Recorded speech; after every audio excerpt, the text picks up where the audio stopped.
Hey folks,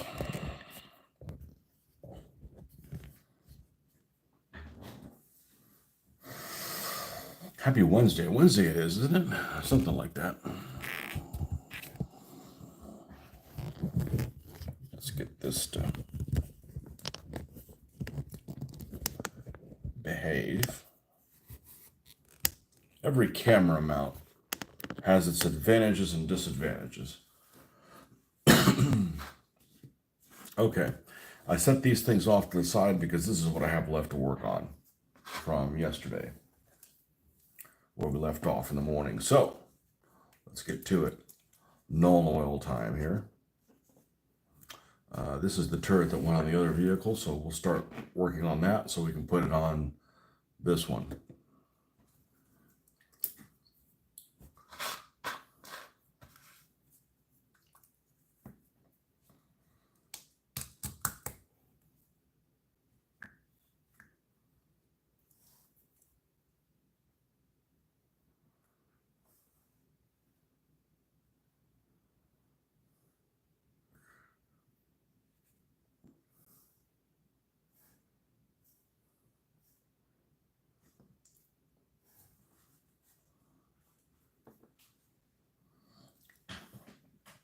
See what the, okay.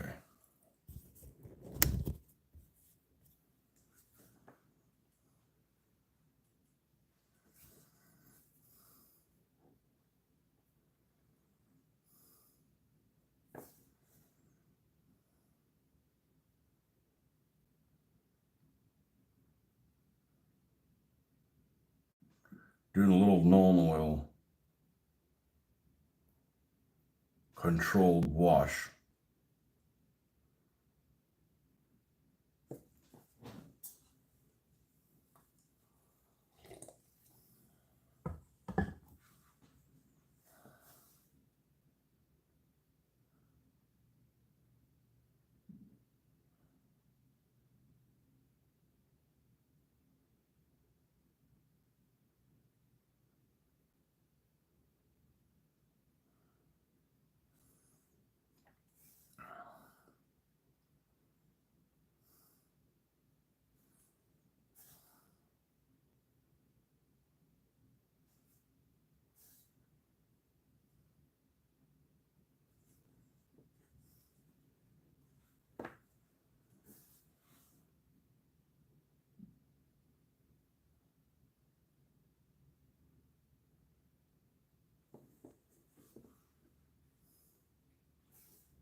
Well, it's been 3 minutes.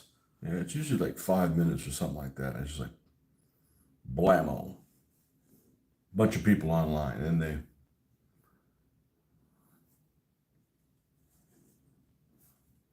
then they realize it got suggested to go to the wrong place. See ya.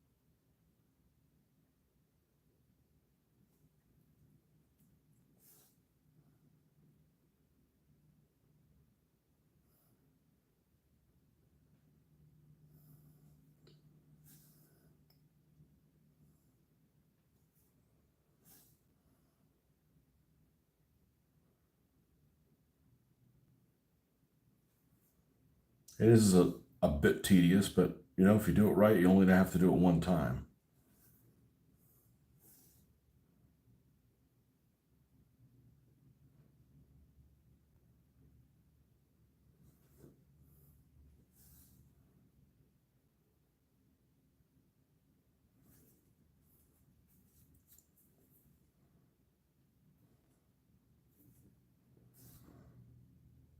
And like I've said before, I wish this was a little darker.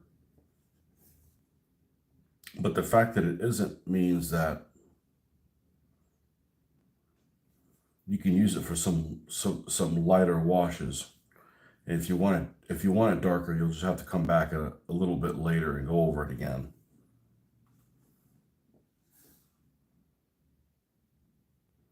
I've thought about actually getting another bottle of this stuff, adding some paint to it, and actually making it probably twice as dark. But that's probably not a good idea.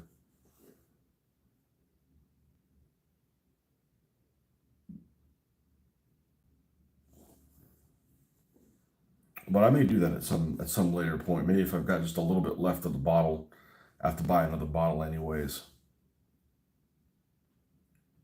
To add a little bit of paint to thicken it up. I always thin it out, but thickening it up. Good morning, sir. Thank you. Yeah, we're plugging along here, trying to get them to. It's a slow process to get them look like like they're on the right track, kind of like this. These are pretty much finished.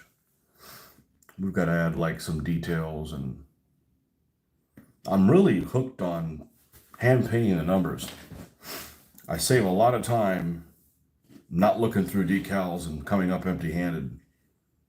So, and a lot of the times, the decals I'm looking for that I have are just too big. So, and we'll get done with this. We've got these 4 Panzer IIIs we're working on. We'll finish this Panzer IV up, and then we'll go back and do the Brits. So, we'll continue doing the Brits.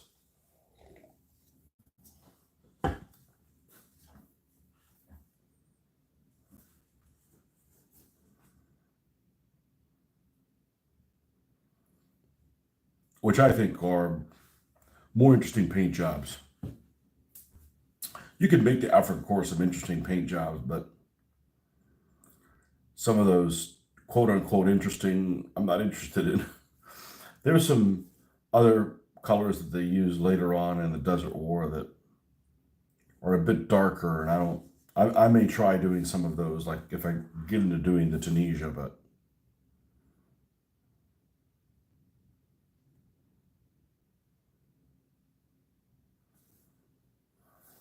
one thing at a time. These are the last Afrika Korp vehicles I have. I didn't have that many. Maybe 8, 10, something like that. I got a little Kubelwagen I might fix up. I've had it for a long time, and it's been just kind of in a spare parts box, being kicked around from every move. I mean, I've had it a long time.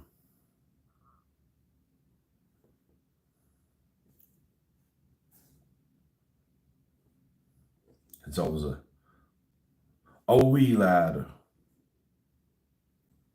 Early 80s.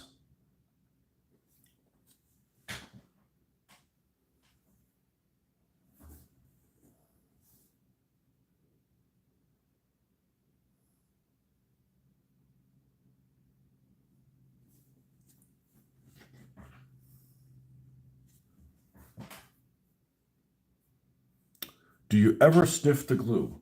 Never did, man. We always had liquor in the house, so I could just get trashed on tequila if that's where I wanted to go. If I wanted to go on some fun ride, didn't do that as a kid either. No, the glue, it's not like the glue smells good. If the glue smelled like oranges or something like that and you could trip on it, I could understand why some people would do it, but it smells like poison. But I guess some people like different things. I mean,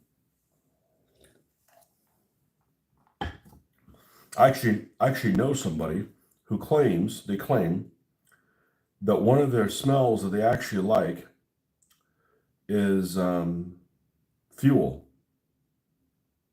like gasoline. I'm like, really?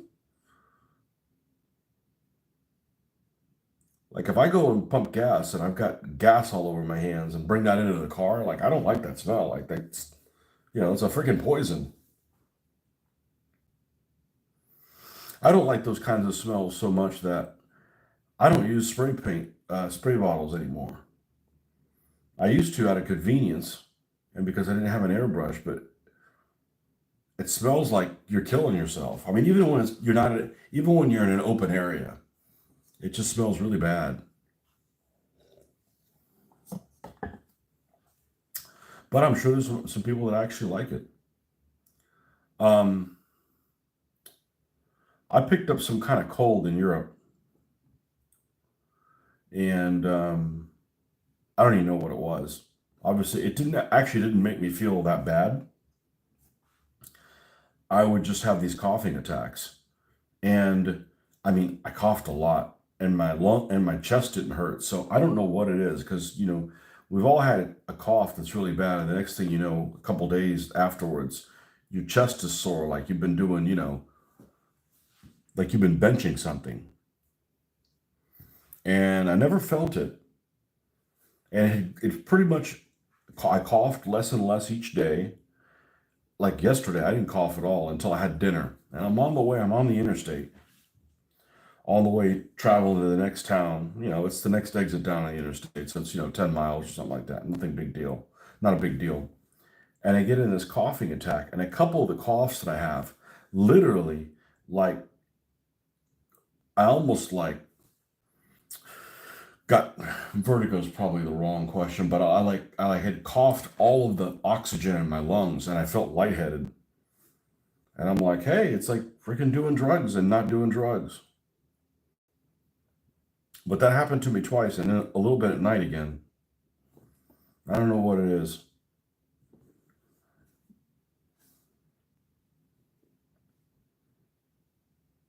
but not a big deal. But everybody in Europe was sick, some kind of cough or congestion, and we were taking vitamin C every day. You know, that high dose stuff you take in the morning, just to prevent. Still didn't matter. Still got it. I mean, I can get it till after like 10 days, 10, 11 days, something like that. So it wasn't too bad. All right, I think this guy's done, at least the black lining part. So we'll set him on his happy little turret.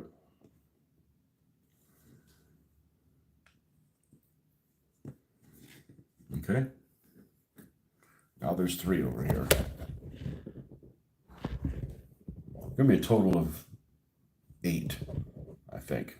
I think that's what we're gonna end up having 8 of these.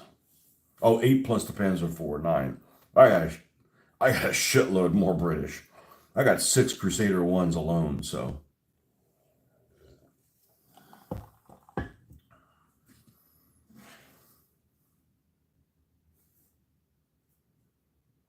this is plenty for a while. All right, let's take this off.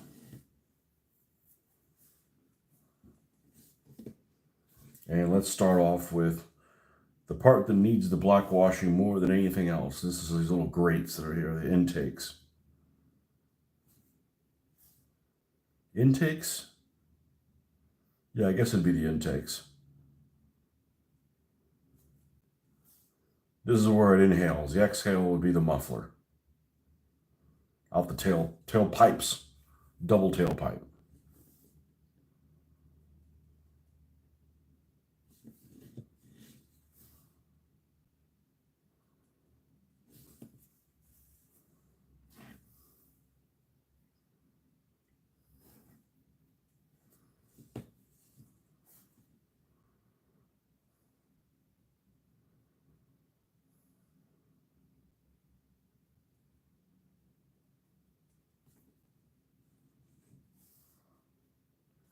I've never really sat down and realized and figured out how much time it takes to paint one of these. It doesn't. I don't think it takes that long. It's a lot of steps. Maybe 10 hours. Maybe not that much each.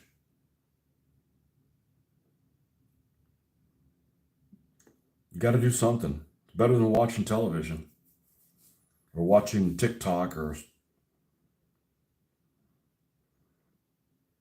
BS.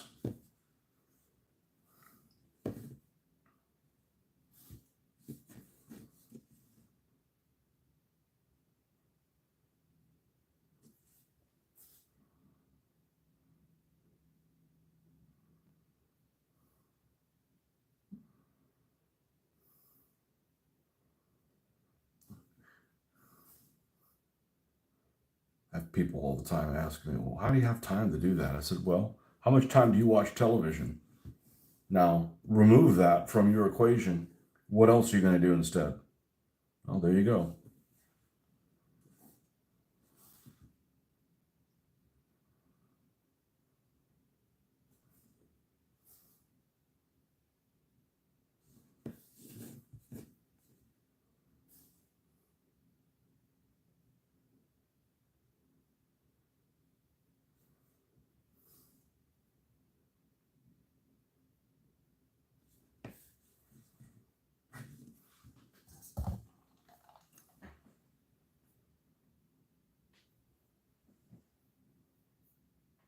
Alemander. Good morning. Does that mean you're German? Alemander.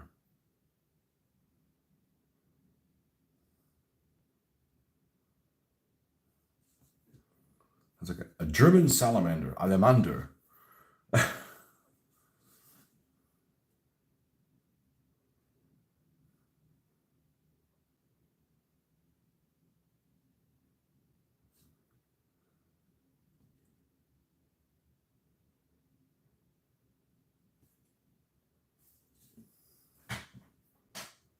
America, just a nickname. It's a good nickname. Bad decisions. Oh, you could do better than that. Hello, boss man. They're only bad decisions if you regret them. Sometimes bad decisions make you make things happen. Sometimes you're just afraid of making decisions. Analysis paralysis.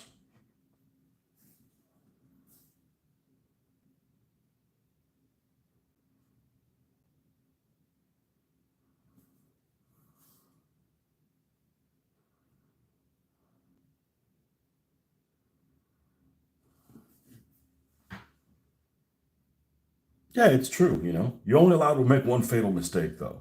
Don't make that one. A lot of people have a hard time deciding about stuff. I do sometimes if it's like, a lot riding on it. Not like, well, I used to say, where are we going to go out to eat? Freaking pick a place. It'll be all right. Not anymore. I, I don't even care to go out to eat anymore. It's just not any good anymore. Watching from Northeast Georgia. Northeast. Okay. Over near Helen and all that stuff. I'm in North Central Florida. I'm just north of Gainesville.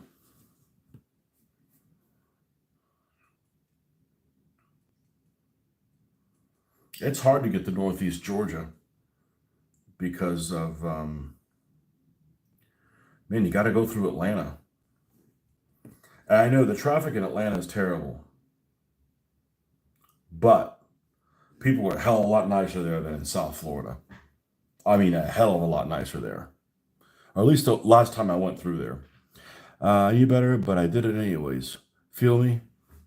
Yeah, sometimes, just do it.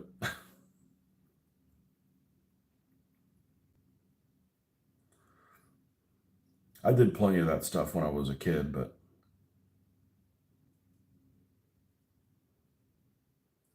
with so many people making bad decisions, my decisions are pretty tame. I mean, like really bad decisions, like probably worse decisions than you're making. But some people are just dying to be famous, literally.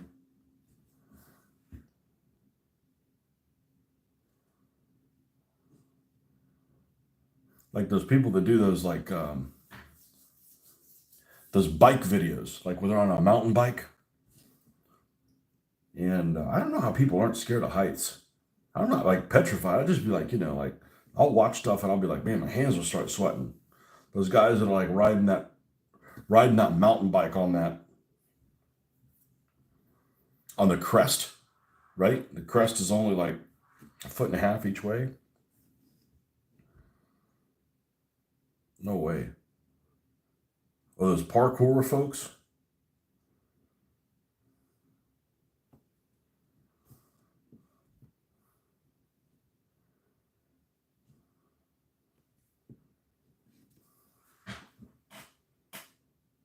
Still growing and learning.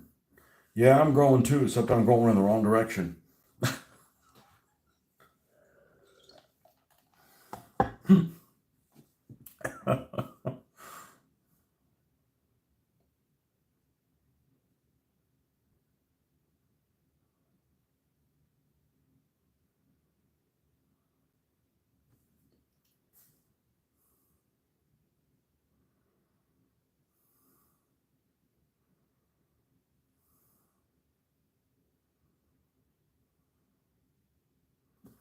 I'm so ready for the time to change. It's so difficult to be like, oh, it's like six. It's a little bit better than it was a couple months ago, but it's like 6:30 at night, and it's completely dark. I'm like, man, I'm ready for bed. I'm like, no, I'm not. I just got my freedom. Hello from the UK. Welcome. Good morning, sir. We just spent a couple days there, just passing through, and I'm shocked. I'm a pretty open-minded person when it comes to like other countries. And the only thing I didn't like about the UK is that whole driving on the wrong side. That's literally, and I didn't drive there. I don't dare do that. I'm leaving that for you professionals. I'm sticking to driving on this side. But even crossing the street, I was like, how come there's nobody coming this way? Oh, because it's the other way. I'm like, I just felt like I was intoxicated, like I was making bad decisions all the time.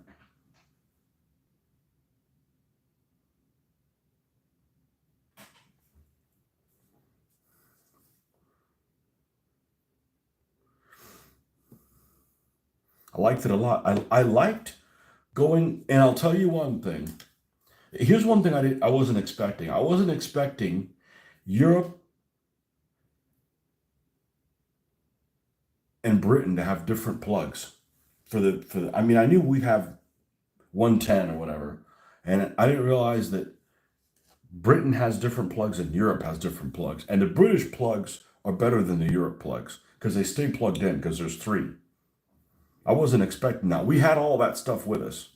Like we knew people that had gone over there and they already had said, hey, borrow this stuff from us. I'm like, okay. And my wife took care of that. So I'm like, what are these plugs? I'm like, oh, this is for here and not for the other one. I'm like, I didn't know that. You know, it's everyone else that drives on the wrong side. Oh, don't even get me started. Do you like to play games? Oh, yes. It's my version of reenacting. Jeffrey, just let me have it. Okay. It's the only thing I have to complain about, you guys. And I'd even eat beans and toast before I would drive on that wrong side. That is just like, you need one of them little red pens to have everything you know about driving wiped from you and then start over.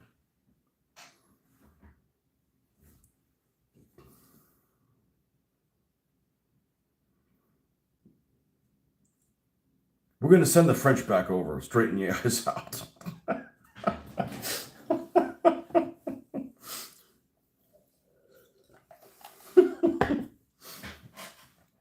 Oh. Have I heard of War Thunder or Enlisted? I have played both. I have played both. I do play. Oh, you mean do I play video games? I do. I do because it motivates me to do this. I don't do that in lieu of this, and I get tired of that after a while. Um, and I've played World of Tanks, and I've played a lot of things. And there's a lot of things I haven't played because it's just like, oh, it's more of the same. War Thunder, I like better than World of Tanks. It seems like it's more realistic. However, I'm playing on a console, and the War Thunder is really made for a computer because you end up like moving, like you're selecting things on a menu on the console, and you're like, okay, let me move my cursor up there to get it. And it just like seems like a long way to travel. The menus aren't very console friendly in War Thunder. Now, I do like it because it reminds me of this game. When you have a penetrating shot on a vehicle, it shows you like zoomed in what happens, and there's like the silhouette of like three guys, and you can see that they're all amputated by that shot because it splinters, and I mean I like all that. I'm not very good at it, but I also don't play it a lot. Um, the thing I dislike about War Thunder a lot is the aircraft. I am not the best flight person in the world, but I would say, meaning, good with flight games, but I'm pretty confident in my abilities until I play that game. I can't do any. I mean, I'm just like, you know, even with a game like Grand Theft Auto that the controls are really, really weird, I can fly circles around people. Not in War Thunder. I don't know what it is. I just can't get into the groove of it, you know? Enlisted, the problem with War Thunder and Enlisted, and this is new to me, is I'm not used to these games being free. And the problem with a game being free for me is there's a lot of, we'll call it noise, on the screen that isn't applicable to me because I'm not going to spend a penny on it. Because I get tired of those things and I'm like, it's easy to walk away from a game that you haven't spent $50 on, right? You're like, okay, well, I don't have any investment in it. But then there's a lot of like, hey, what's this over here? Oh, that's if you want to buy, coin. And they're kind of hard to figure out with all this, you know, I'm not going to say play to win, but play to have free stuff, you know? You've been trying to watch lots of videos of US residents trying to make beans on toast.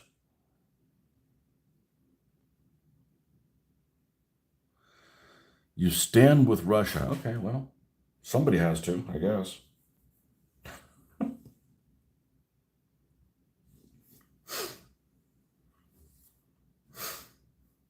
I move for no man.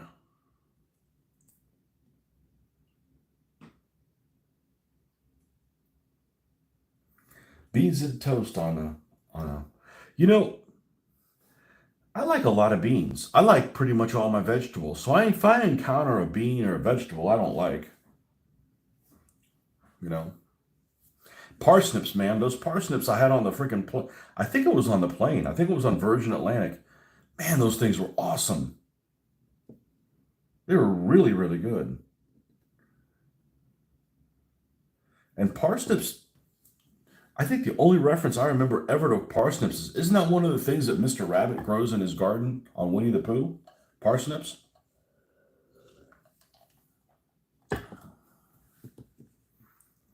I think that's what it is.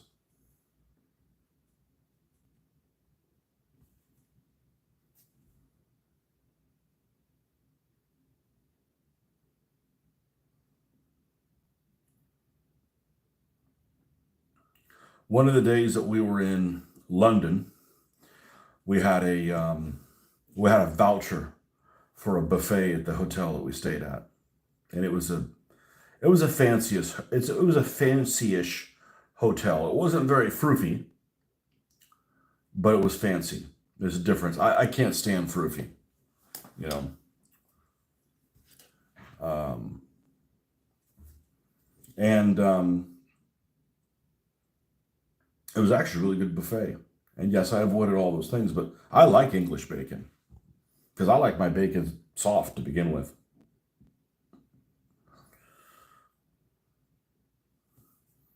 And they had a bunch of that. I forget which cheese. But my favorite cheese is British cheese. I like any kind of cheddar thing. So,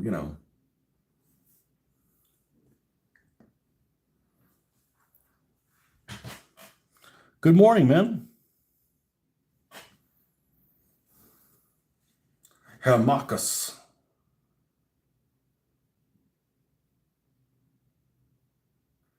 Well, I think by the weekend we'll be done with this.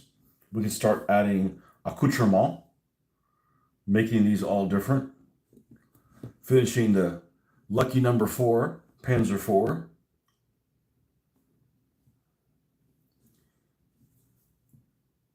and then we can go back and do the Brits. We got a lot of Brits to do. A lot of Brits to do. The Brits are a lot more interesting. They keep saying these. You can do camouflage schemes with the Afrika Korp. Yeah, good luck finding photos of them. They're not that common.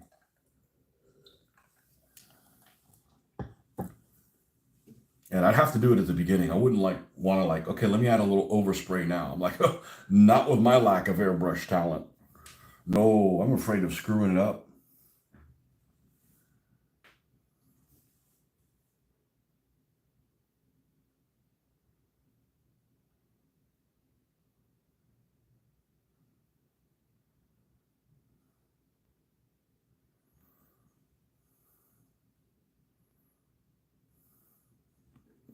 So speaking of scenarios, I watched one of those Kings and Generals, or one of those channels. I forget which one it was, at lunch about a month ago, and it was on Battle of Alamein, which I don't know a lot of really crunchy details about it.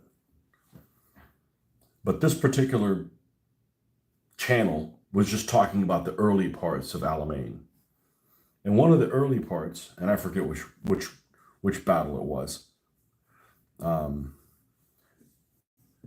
the Germans attacked, and there was this Indian brigade or something like that was stuck on this hill. It might have been Kidney Ridge, or it might have been Alam Hafa. I forget which one it is, but it's towards the beginning that I had never heard about. And they literally got encircled, and there's this part of this. They're talking about this engagement, and the Indians had to break out. And I'm like, well, that'd be kind of an interesting scenario.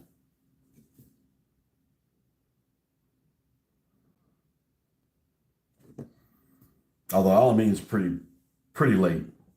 That's like the end of the North Africa campaign, because to me, Tunisia is just a different campaign. I mean, yes, it's connected, but it's just, there's a lot more involved in it. Don Julio, welcome. Starting with the A13s.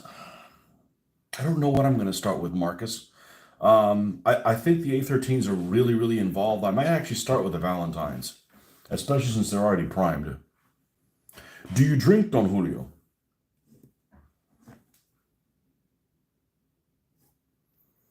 It's going, man. It's slow. I actually like this part of the process a lot.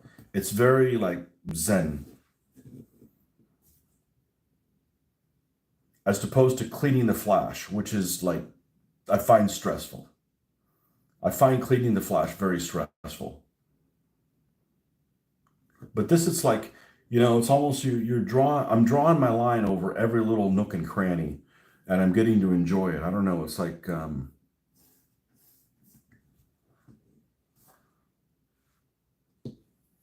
porn for the blind. just I just enjoy doing this part. And the thing is at this point, I can see what it's turning into. At the beginning of the stages, it's difficult to see that, either it's looking good, or you're almost done, or, that kind of thing. But towards the end, you're like, I can see that this is starting to look like the end result. Um, you know, I like it. I like it. But it takes time, But so does reading a book or anything else. Tunisia is a separate campaign. It's only after the breakthrough of the marathon that the campaigns are mixed and becomes Operation Vulcan. I've never heard of Operation Vulcan. I've never heard of Operation Vulcan. But what's going really slow is reading that book that's actually, or listening to that book, because I'm not listening to stuff on Audible anymore while I'm working on my hobby. Is We're doing this, and that book is called An Army at Dawn. It was recommended by somebody at the Model Club, and it's very unique writing style compared to anything that I've read before. Um, it almost makes me want to, when I'm done with this book, to go back and read about Operation Torch and Tunisia from a more traditional book source, because it gives you so much little crunchy detail but it's written in a way,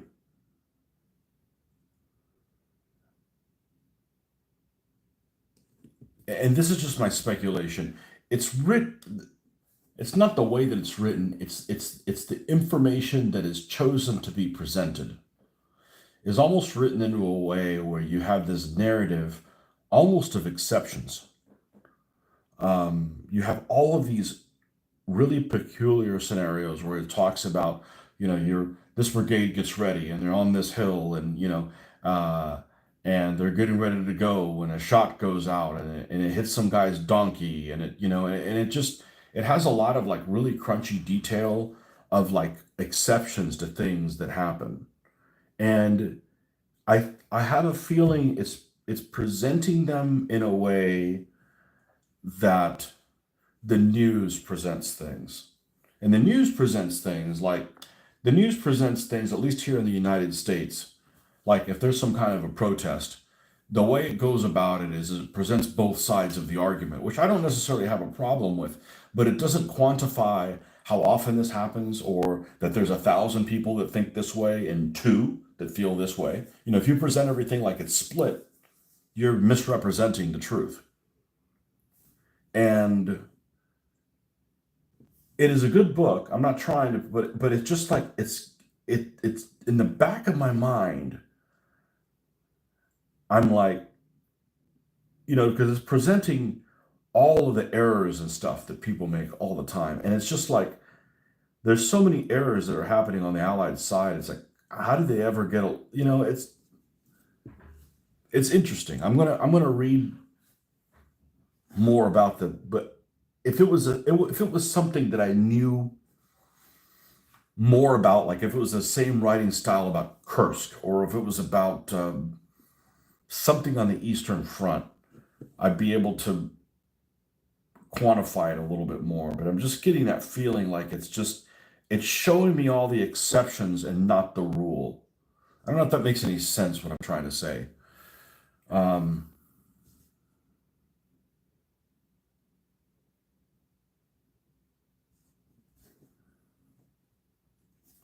so I think that's bad if it's something you're not familiar with and it just shows you like, man, it looks like every time everything went sideways, you know.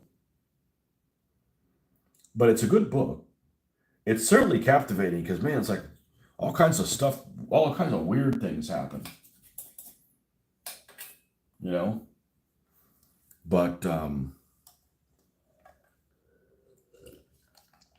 it starts in basically with Operation Torch, and it follows it talks about both sides. It basically follows the American involvement in Europe. It's like the first book is Torch through Tunisia, and the second one is like Sicily and Italy, and the last one's the Normandy one. So when you get to Normandy, which I'm much more familiar than those other two areas, just from, I mean, you can't avoid it. We've all seen stuff about Normandy, watched miniseries about it, that kind of stuff. But it's made by an author named Rick Atkinson, and it's a long book. I mean, it's like 30 hours or something like that, unabridged. That's another thing. I don't like doing books that are abridged. 'Cause I'm like, what did you skip over? Like maybe you skipped over something that I wouldn't have agreed to skip over with.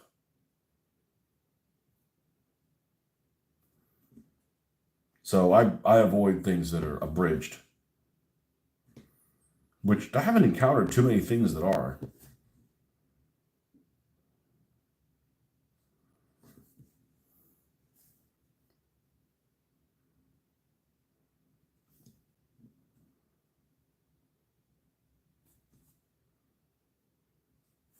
There's one action I was just reading about.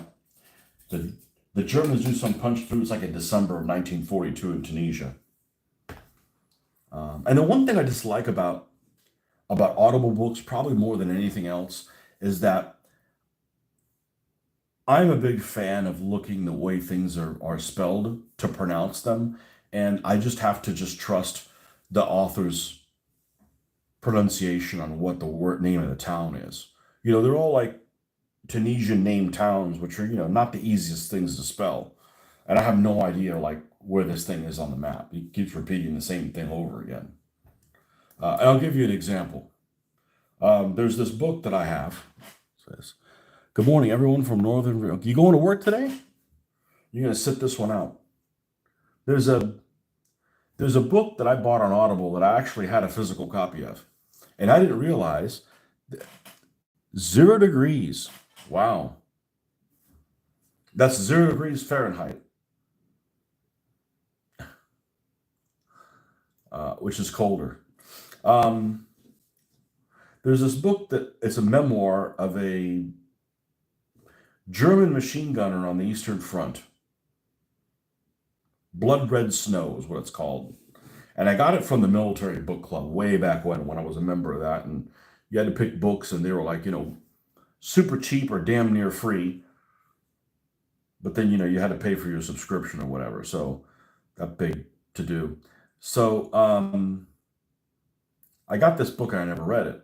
And then I saw it on Audible. I ended up getting it, not realizing I actually had the actual book. And this talks about this guy who's on the Eastern Front. I don't believe I think he's one of the reinforcements to Stalingrad. So it basically skips the 41 stuff. He doesn't get into action until late 1942, and it goes through the end of the war of his memoirs. And it's I wouldn't say it's worth reading. It's a little too, I didn't get a whole lot of good scenario ideas from it. Let's put it that way, which is the reason that I read books. And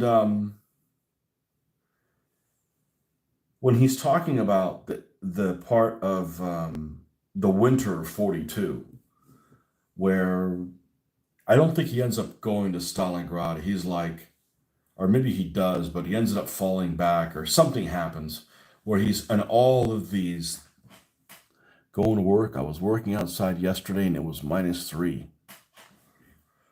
Yeah, but it's easier to work when it's cold. Maybe not that cold, but anyways, he's in these. There's a part of the Russian steppe that has these. It's basically barren, and the only kind of terrain that's out there is these. We'll call them wadis, right? I would call them ravines,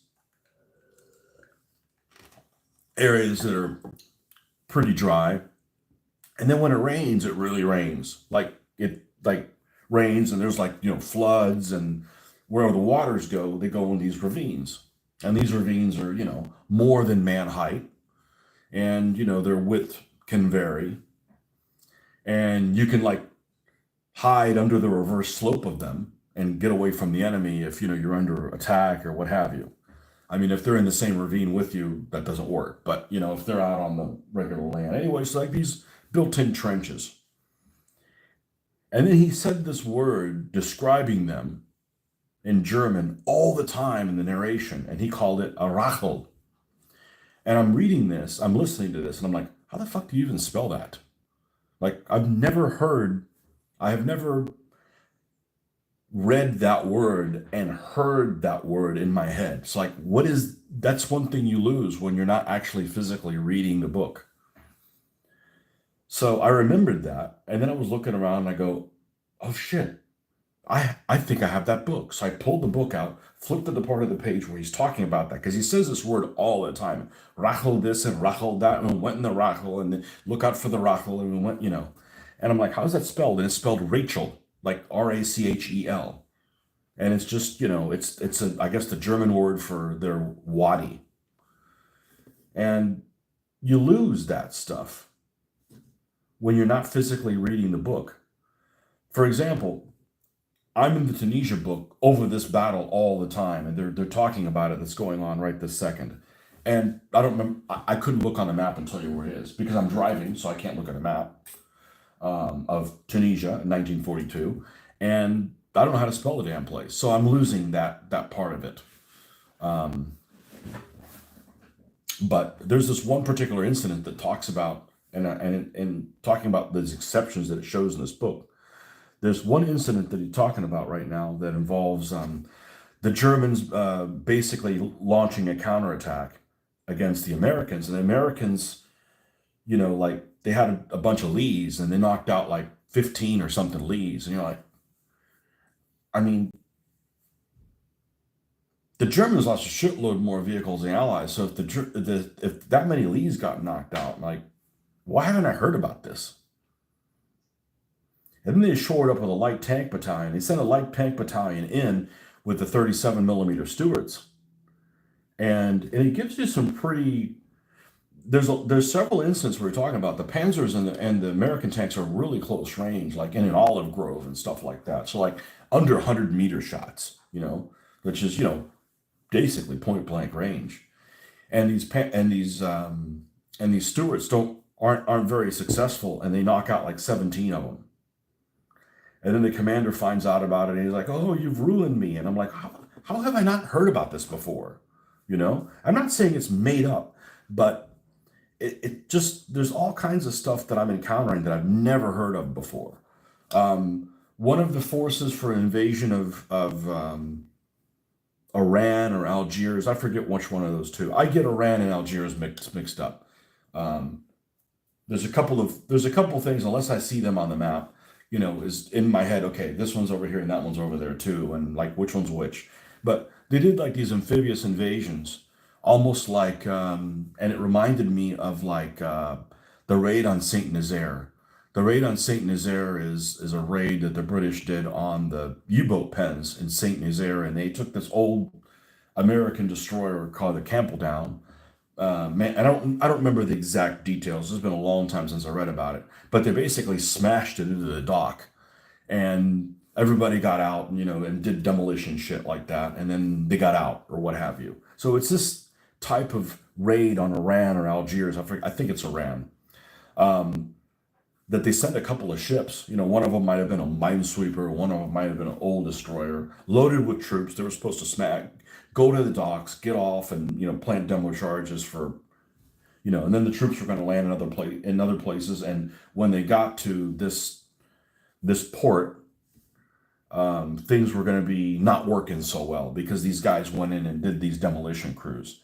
And a couple of these, just they got massacred. Like, why didn't I hear about this? Like, you hear about like the massacre on Omaha Beach, but you don't hear anything about Operation Torch, other than it was really successful and it was a walkthrough, and the French fought for like 2 days, and then they got basically overwhelmed. That's all you hear about. Maybe if I was a Tunisia expert or interested in that, I would have picked it up. But I'm just hearing things for the first time ever that's just like crazy. U.S. forces learned the hard way in Tunisia. Yeah, you don't hear about that stuff. Now it might just be because it's something that I've never war gamed. The same way people are like, I've heard like adult people my age saying, I don't know anything about, they're World War II people. I don't know anything about the Eastern Front. I'm like, how the hell do you not? How do you not know anything about the Eastern Front? So I guess this might just be one of those things, but I'm encountering all these really interesting things that are pretty extreme. They're pretty extreme things to find out about. To have waited this long in my life to find about them the first time. That doesn't make any sense. So I'm going to need to go back and read something a little bit more zoomed out about Tunisia, to see, or maybe, skip to the Normandy book, skip the Italy one, because Italy, again, I'm in a land that I'm not familiar with that. I've never war gamed in Italy. I've said it before. Italy is just kind of like a forgotten front. And yes, there are more fronts that are more forgotten than Italy, but for the scope of how many troops for Italy, Italy doesn't get war game much.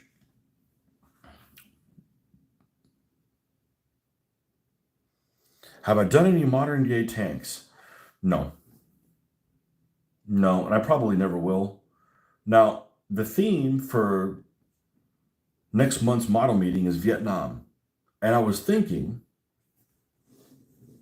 the obvious thing, if I was going to do something for Vietnam, is grab the Centurion model and do an Australian one. Right. But it's not the right Mark Centurion. And I know probably nobody would care, but I would. So we're not going to do that. So we're just going to not worry about Vietnam. Because I don't want to build something that's like something I wouldn't normally build. Because I'm like, where am I going to put it? They were giving away in the last model meeting. These guys had collected these. They got them from somebody. All these UFO models, and they were like, "Okay, everybody can have one." And I'm like, "I'm not. I don't want one. I'm never going to build it." And if it wasn't 1/72 scale, I'm really not going to build it. I'm not interested in mixing scales. 76th is the same scale. I'm not going to build a 1/48 scale aircraft ever. I don't really like 1/48 scale. It bugs me. I don't know what it is about it. I think the reason I don't like 1/48 scale is because I had a Lionel train set when I was a kid, and that was like the stuff that you got for it was like 1/48 scale. And I always went to all these stores as a kid, and they never had, back when there was hobby stores, and they never had anything for my Lionel train set.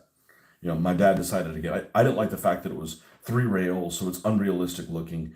And, every time I went to a store, there was never anything for it. And I'm kind of like, burned out on 1/48 scale. Like it bugs me. It bugs me that it even exists.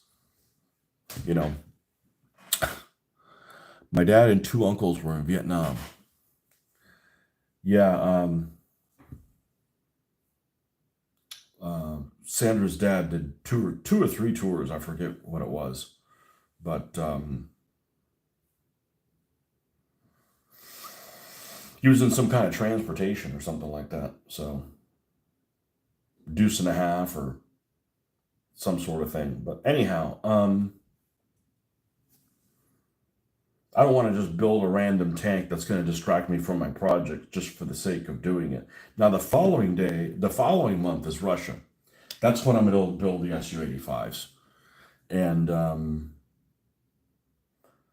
I'm definitely making one of them snow or melted snow paint on it. I may not put it on a snow base, but it's going to have some kind of whitewash on it. And maybe even both of them. So we'll just have to see. So I look forward to doing that.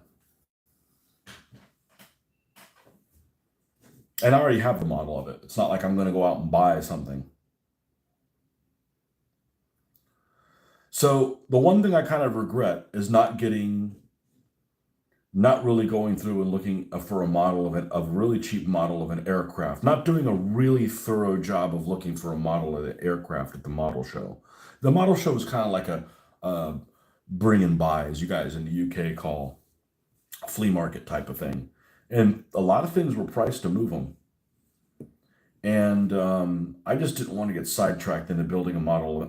Now, the reason I'd want to build an aircraft is to crash it, to make it, look derelict, just like I did my armored cars. I mean, 3, 4, 5, 6 of them, something like that, for the Sidi Rezay airfield. And one thing I noticed is, as a general rule, German things are painted pretty cool looking. Almost everything that the German armored forces used in World War II looks cool or wicked looking, okay? Except German aircraft in the desert. I think German aircraft in the desert looks stupid. I don't like any of their paint schemes. And there's really 2 paint schemes that German aircraft in the desert used. They were either painted, at the beginning, they were painted like grayish colors in the profile, but from above, like a yellow with the splotches in like dark green. I think it looks terrible. And later after that, that's like really typical of like 109Es. And I was looking through a book like, okay, what kind of model planes did the Germans have in November 1941? And the fighter planes were 109E7s. I saw a lot of 109E7s. And there were some Fs that were the modern plane at that time, 109Fs, which I don't like as much. They're a little too soft on on the edges. I like the German fighters to be a little bit more, like the Stukas. The Stukas aren't soft at all with the edges. And but the Fs had like the scheme that was like almost like this with grays as well. And I hate the look of both of them. I just really dislike the way both of those paint schemes look. Um, that's just me personal. So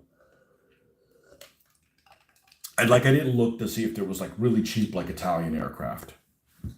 You know, because I'm looking at like 109Es, 109Fs, Italian G50s, CR42s. I didn't know if somebody was selling a bunch of CR42s. I don't care if it's an old model. I'm going to crash it.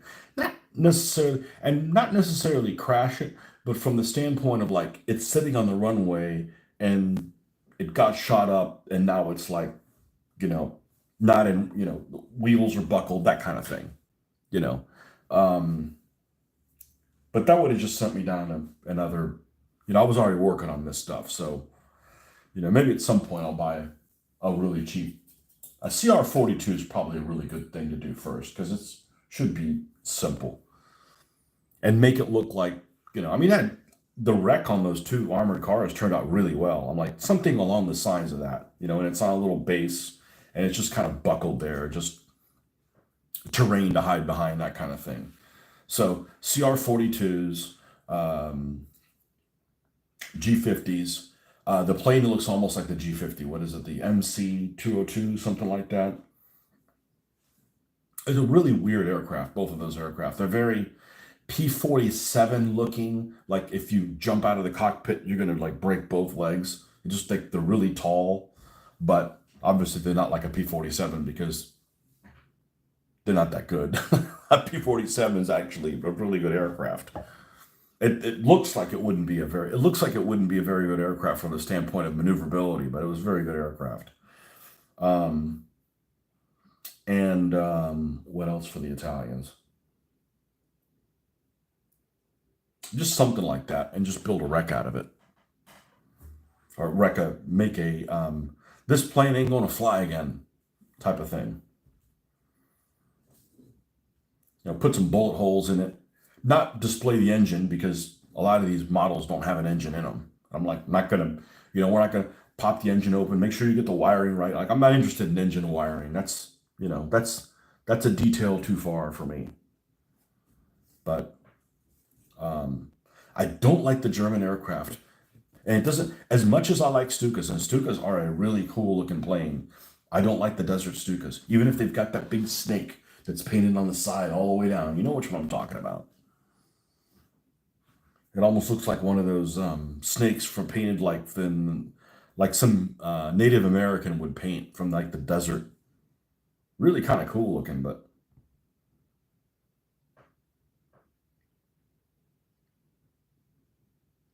so we'll see. Like I said, there's a lot to do just sticking in the desert. Like I just said, okay, I'm not going to do anything other than the desert. I would have plenty to do. I would have absolutely plenty to do. I don't want to do that because I'm interested in everything, but including Tunisia. So, and it's funny because this looks like total shit compared to the detail on these 3D printed things. And it's not. These things are just fine, but it looks like total crap compared to the other ones.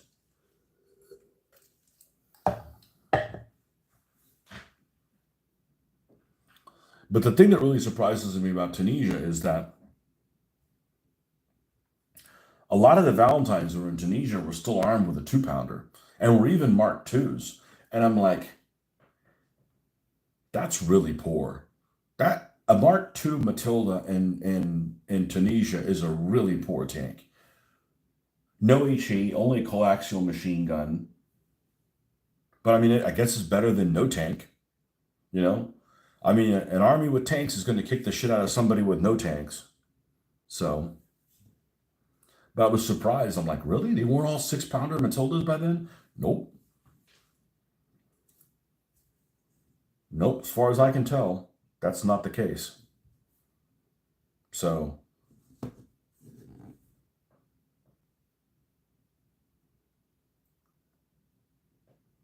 Why the Shermans, when they came around, the Shermans are a phenomenal tank in the desert. Phenomenal. Reliable, has a 75 millimeter gun. Okay, so it's not as good as the 75 millimeter that's on this Mark IV specials, but it's really close. 5-man crew. As good armor as the German tanks ever had. You know, we're not talking about Tigers. We're not talking about a handful of Tigers, but I mean, the Shermans in desert are fucking awesome tanks. Good HE. Have you used Mr. Surfacer 500 products before? I have heard a lot of people singing high praises of it. It's just a primer though, like it's a self-leveling primer. It's not available here. Like I can go to a store and get, Hobby Lobby may have it, but they don't have it in black. And I have heard I don't think I have heard anybody say anything bad about it. But that's just on hearsay. Lots of people are fans of it. Lots of people are fans. But I've only heard people talk about it in model group stuff. Like I don't know anybody like that's a war game painter that's using Mr.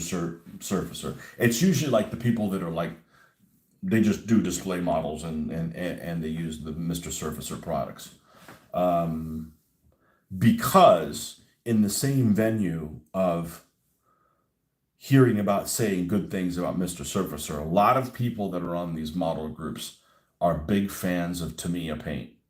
And I was 30 years ago because it was an acrylic option or you could wash the brushes out with water option. But now Tamiya's got like well, not now, it may have happened 15 years ago or 20 years ago, just nobody told me. But Tamiya has a lacquer one too. And I don't really know what the difference is between the two, but I'm a 100% complete water-based type person. Like I want to thin with watery things. I want to thin, I don't want to, I never liked Tamiya paint from the standpoint of hand painting it, because if you went over it, it dried really quick and it got like gummy. So, but when I first found out about Tamiya paint in the early 90s, late 80s, early 90s, I was a fan because, oh man, even the top of the bottle is the correct color. I mean, I was an impressionable young lad, but the people on these model groups still like swear by Tamiya.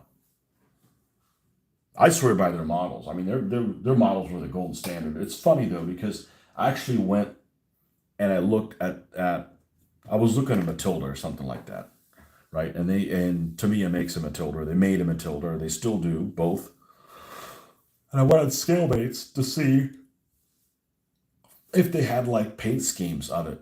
And the paint schemes that are included in these Tamiya kits from the 1970s and early 80s, it's just garbage by today's standards. Like I don't trust them. And I'm like, that's funny that I held them in such high regard, and that wasn't the case. But they were probably better than anybody else at that time. So,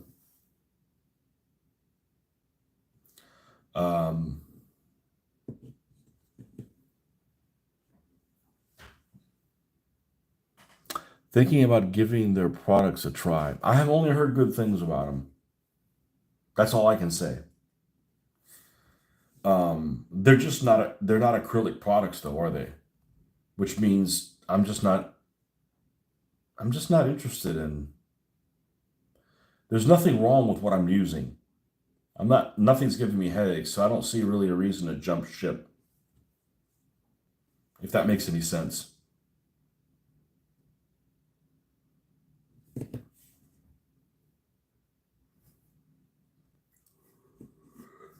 Yeah, I have like a microsurfacer 500 and a 1000 and a 2000, and it just depends on the thickness of it. I read about it a little bit and I'm like, I don't really want to airbrush and have to use some kind of a agent to clean my airbrush out that's being wasted, that's not water.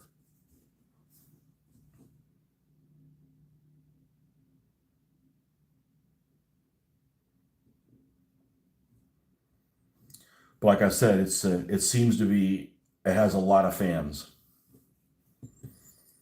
So I can't comment on it. I can tell you that self-leveling is a really nice property to have on a product.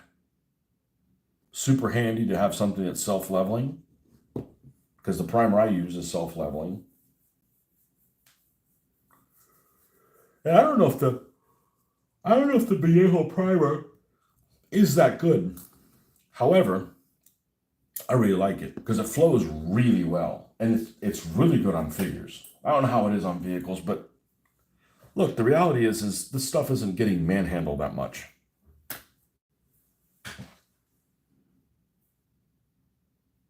Stick with what works best for you. That's what I say. You know, sometimes I go on a whim and buy a product. Do I still have it up here? Or did I get rid of it? I didn't get rid of it. I just moved it down here.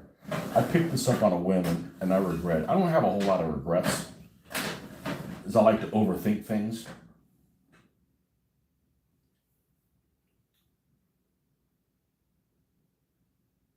What is this anyways?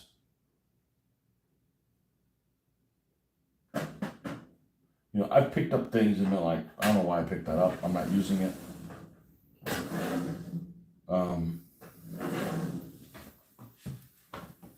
Is it up here? It should be up here. Anyways, I have the Tamiya panel liner. I picked it up on a whim. Now, here it is. I'm probably never going to use it. Ever. I need to hide it. Fuck me up the ass. Well, at least the turret wasn't on it. Goddamn shirt.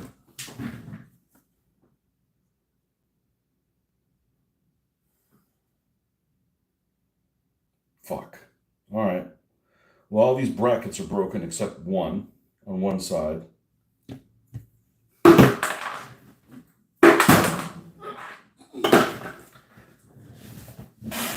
That's me getting pissed.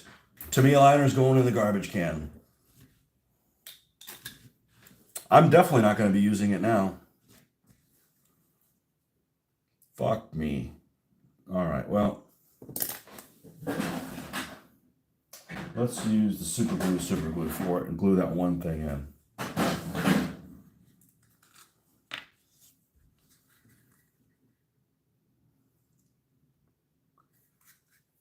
Yeah, it's my own fucking fault. Anyways, that Tamiya liner, I bought it thinking it was some kind of acrylic product, and it wasn't. Yeah, and it broke back here too. Fucking Tamiya liner.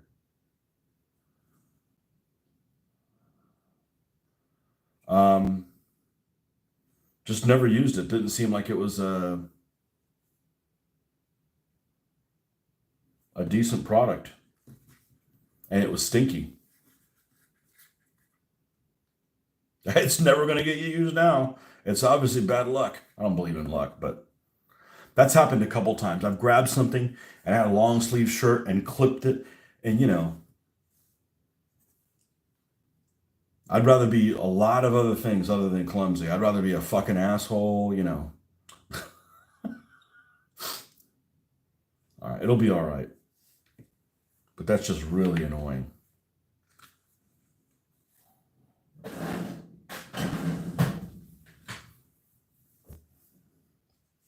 All right. This didn't have that many supports anyways. Every single one of them has support on this side, and now this one has one and it's broken. Yeah, here's two of them right here. Shit happens. All right. Yeah, it's different if something like that happens at the beginning. Like, okay, I got to deal with it. I'm almost done with this tank. Oh, it's fucking broken now. Thanks. Thanks, Tamiya.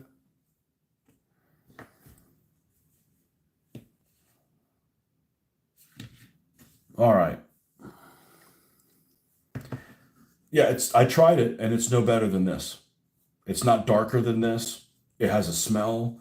And in order to use it, I have to clear coat the entire tank.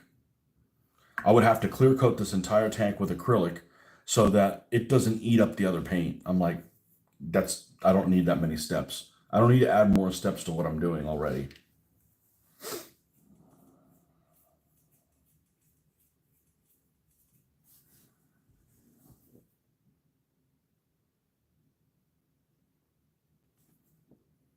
That's how this Panzer IV barrel ended up broken. Is it fell on the ground, grabbing it by I grabbed something over here and clipped it on the way back down.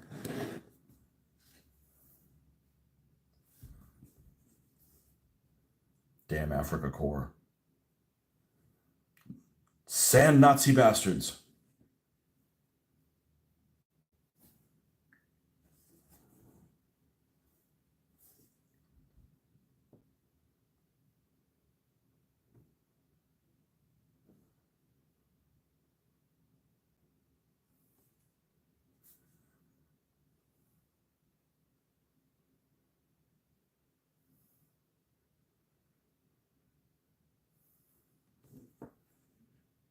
So I don't gloss coat the entire model. That was just, then I have to wait for the whole thing to dry. Stop what I'm doing. Let me go out and and to the airbrush. That's a long step.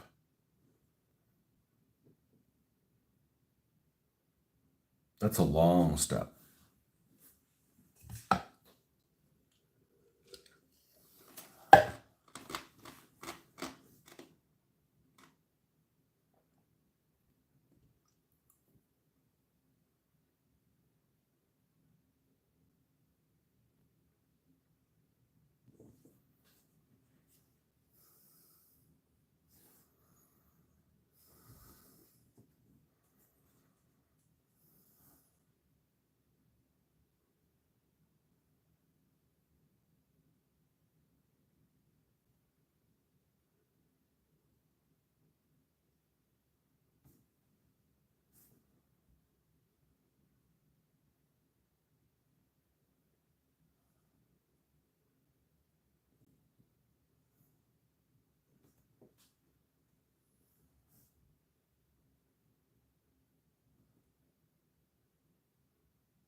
But tools, technology, all that stuff should make your life easier, not create more problems for you. It's creating more problems for you. I mean, why are you even doing it?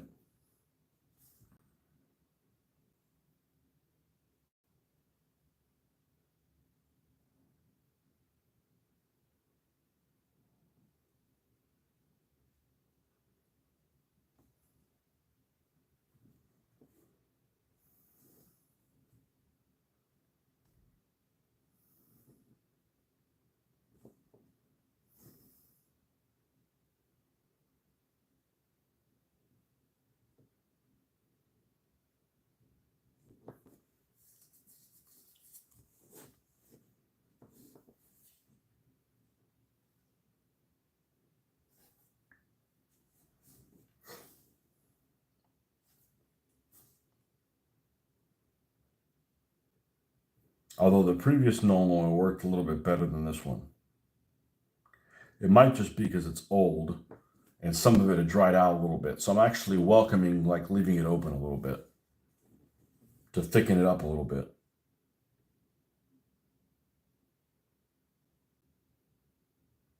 Maybe not thickening it up, but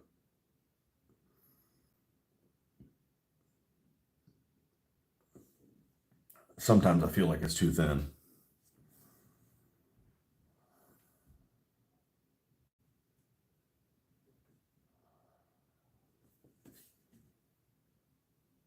Hey, that's why you watch my show. It's a reality show. You never know what's going to happen. Yeah, we'll be all right. Luckily, they don't weigh anything. If they were really heavy, if they were white metal, it would just shattered. Or if they were, resin. Do I ever use a sanding pen? Thinking about getting a. Never heard of a sanding pen. Vance Brown, welcome. I've never used any of those. Who makes them? AK makes them. I think they make like the. paintbrushes or something like that, like weathering markers, like a what? It's like a pen. It's like a pen brush. They're just. I don't think they'd last very long. They just.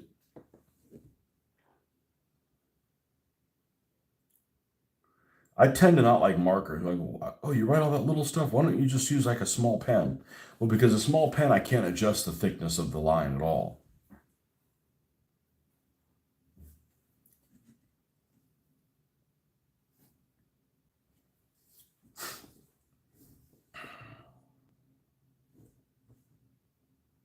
Oil brushers, that's what they're called. Oil brushers.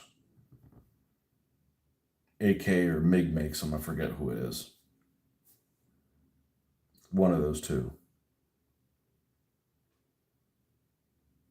I'm generally not looking for expensive stuff to throw more money at. The most expensive thing I bought that I was like, I don't know if I should have gotten it. I ended up doing just fine is the Tamiya clippers. These things. These are really expensive. I mean, they're like $25. So you better be careful. You better. I mean, that's a lot of money for a tool. But I started looking at them like, if I'm ever going to get them, I might as well get them while I have a lot of models to do. Otherwise, you buy this thing and like, oh shit, why'd you get it now? You already built all your models. So,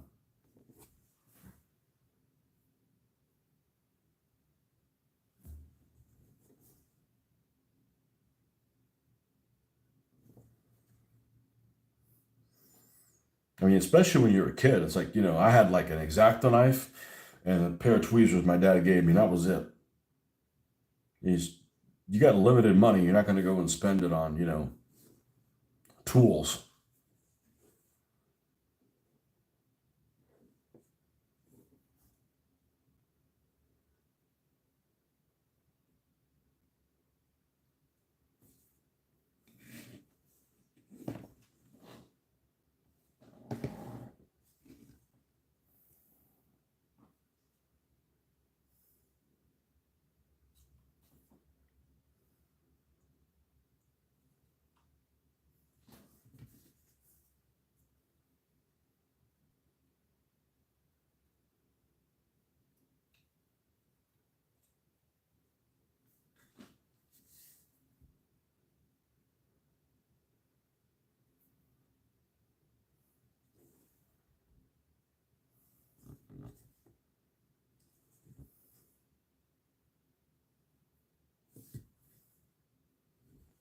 Okay,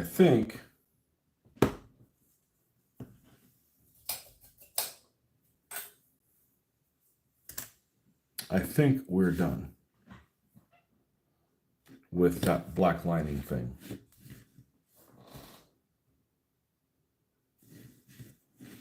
So the next step would end up being some of the drippings of different colors. But I'm not even going to get that started this morning. And I got to paint these freaking bags on the barrel, which I wouldn't have gotten any of these tanks with the bags on the barrel, but I just got them just because of the variety.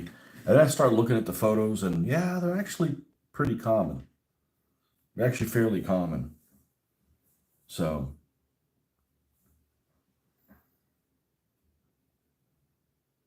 although I'm not a fan of the ones that I'm not a fan of the ones that they make with the barrel is actually covered.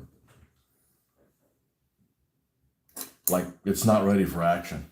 I mean, I guess ultimately, if you cover the barrel and fire off a round, it'll be ready for action. A bag over the end of your barrel isn't going to stop you from shooting the gun. But I think it looks a little too much like, oh, we're not going to be fighting anybody anytime soon. So there's that. You know what? Let's do this. I got another 10 minutes or so in me. Let's move the Lucky Panzer IV, wherever the hell. Where's the turret? Where's the? Well, I'm not gonna worry about it right now. It's there somewhere, though, other little hatch. And I think I'm going to repaint that floor. I want that floor hand painted to go with the other little numbers that are on there. That's before I decided, hey, let's just hand paint all the damn numbers, which was the right move.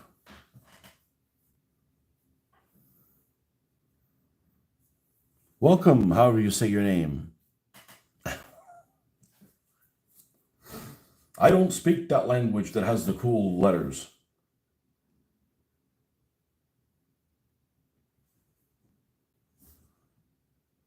The Cyrillic. I got so tickled when a roommate of my daughter's last year, they got evacuated from her college dorm and they came here for the storm, and she brought one of her roommates with her because she was out of state. She's from Texas, and she says she's Macedonian. Her roommate. And she came here, and I was working on my Russian tanks at the time with slogans on them. And I was just showing her the stuff that I was doing. And she, out of the blue, goes, "What does that say such and such, such and such?" Like she could read this. She could read the stuff I had hand painted. And I got so tickled out of that. I'm like, I started showing her all the other ones. All right, what's this one say? All right, what's this one say? I mean, like I knew. I just wanted to make sure that, it was like legible. So that was pretty cool.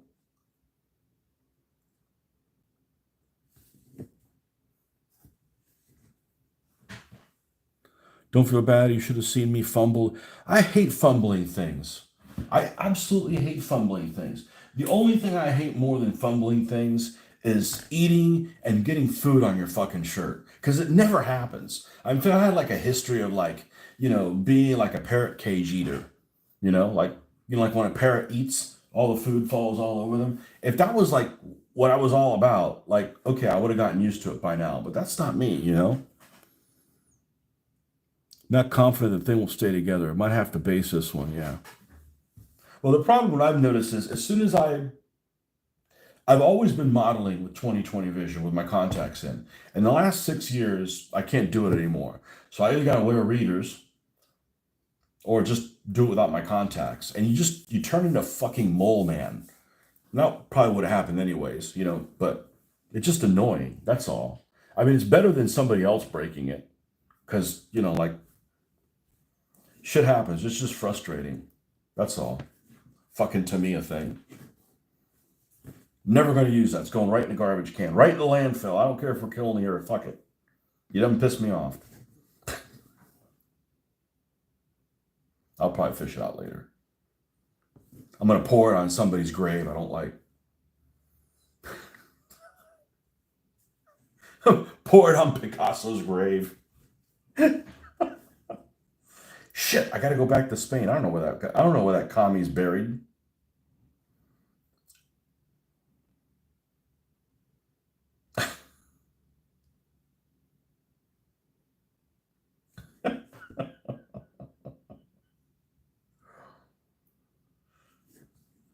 I was expecting to go to Spain and be all a bunch of Picasso ass kissing, and I didn't see any. Whew. That would have been a sticking point for me.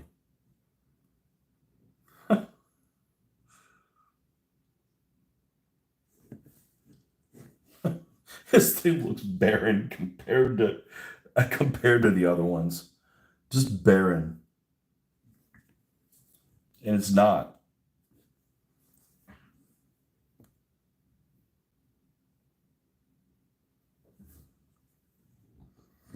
Yeah. I'll tell you what, you're not probably not excited to why is this not like still glued? I don't know. I'm going back. I think I'm gonna go back to epoxy. This glue just isn't performing really well. Luckily, I'm not dealing with anything that's gonna be, rough handled, other than by me, obviously. Apparently. Um,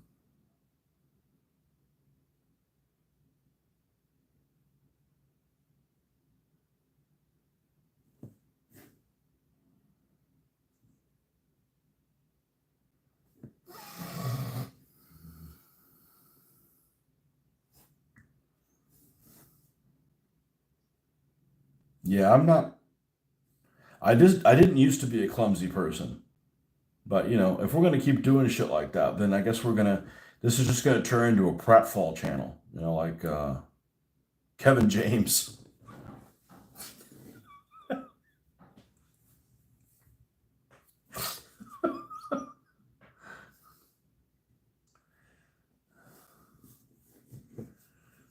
Oh man, my daughter was showing me a video of Kevin James with Jimmy Fallon, and they had this competition on who could pratfall the best.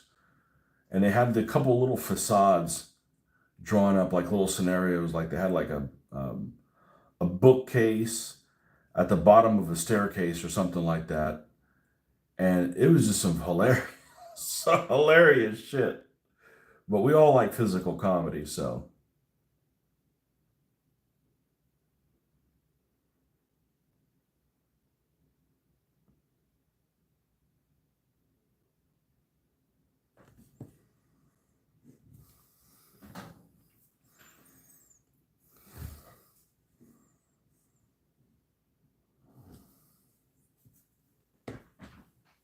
This might be my last metal model in the old stash. I have metal figures and some arms that need attaching and photos. Otherwise, I would ditch super glue. I hate it. Yeah, I do too. And I know you had a bad experience with that one. I bet they just, yeah, I don't like super glue.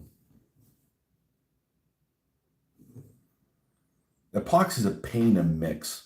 And you waste so much every time you use it. Some people don't like it because it's messy. I don't think it's that messy.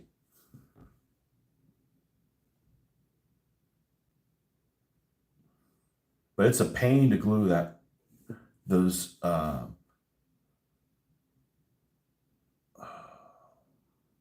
what's the name of that company? The Canadian company. Those armored cars that I got by them.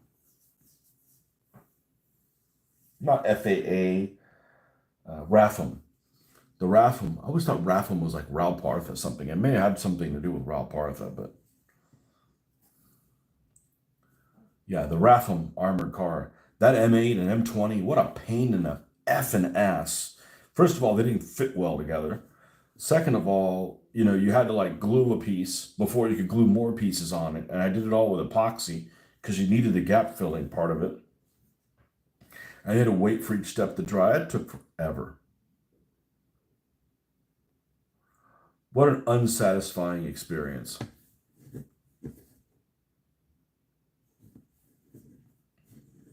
I like metal figures, but I don't like metal vehicles. And they're just too heavy. Like they crush themselves.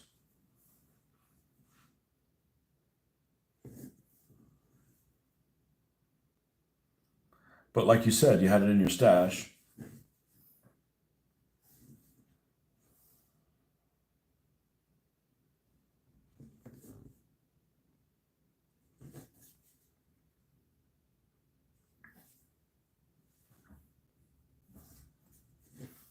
There's better options out there now. Because it used to be like all these weird vehicles were only available in white metal.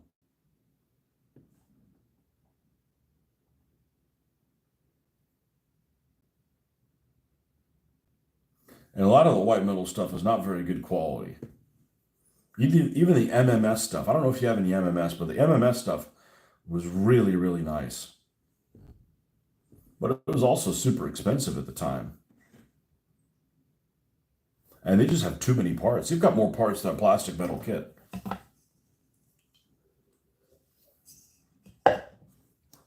Or many plastic metal kits.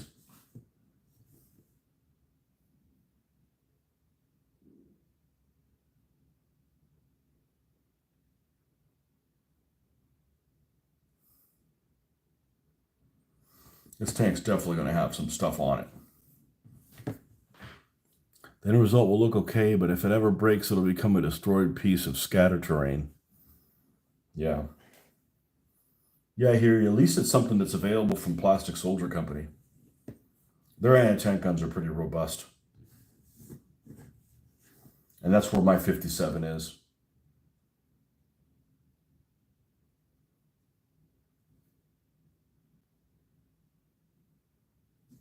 That's a good weapon.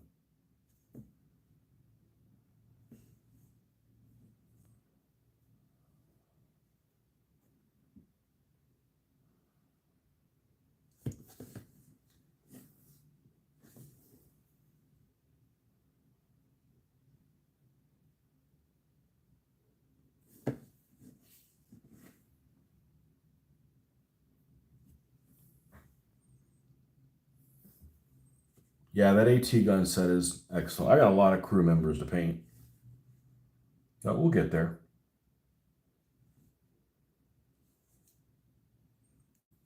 I leave vehicles for a while. We don't have to mess with vehicles. A lot of people just don't like looking at the figures. Like, I like the figures. I think the jobs of the figures are more my thing than the vehicles. All right, I'm gonna have to cut out. We'll leave this like this, showing that we're working on it. Move this towards the edge so it's harder to fall off the damn table. And we'll see you guys on the flip side. Thanks for coming by. See ya.